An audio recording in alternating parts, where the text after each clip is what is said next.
நம்புங்கள். பிரியமானவர்களே, கடவுளை நம்புங்கள். இன்றைக்கு திரளாக கூடி வந்திருக்கிறீர்களே, மனிதர்கள் நம்மை ஏமாற்றி விடலாம். கடவுள் ஒருபோதும் நம்மை ஏமாற்றவே மாட்டார். அதுதான் இன்றைக்கு அடுத்து நான் வருகின்ற செய்தி. அவரை நம்புவேன். நீ விடியற்காலையில் எழுந்திருப்பதும் வீண், இரவு வெகு நேரம் கழித்து உறங்கச் செல்வதும் வீண். ஆண்டவரே வீட்டை கட்டினால் ஒழிய அதை கட்டுவோருடைய உழைப்பெல்லாம் வீணே. ஆண்டவரே நகரை காத்தால் ஒழிய காவலர்களின் உழைப்பெல்லாம் வீணே.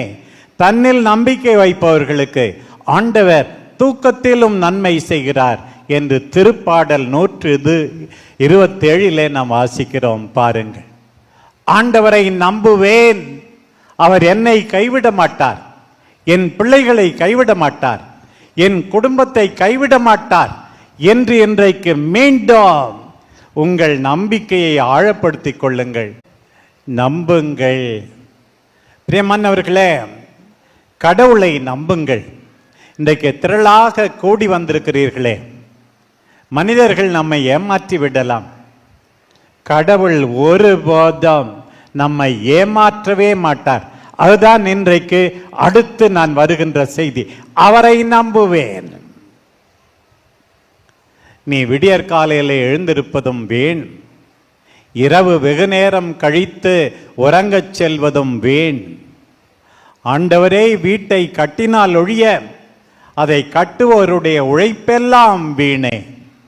ஆண்டவரே நகரை காத்தால் ஒழிய காவலர்களின் உழைப்பெல்லாம் வீணே. தன்னில் நம்பிக்கை வைப்பவர்களுக்கு ஆண்டவர் தூக்கத்திலும் நன்மை செய்கிறார் என்று திருப்பாடல் 127 நாம் வாசிக்கிறோம். பாருங்கள், ஆண்டவரை நம்புவேன், அவர் என்னை கைவிட மாட்டார், என் பிள்ளைகளை கைவிட மாட்டார், என் குடும்பத்தை கைவிட மாட்டார் என்று இன்றைக்கு மீண்டும் உங்கள் நம்பிக்கையை ஆழப்படுத்திக் கொள்ளுங்கள்.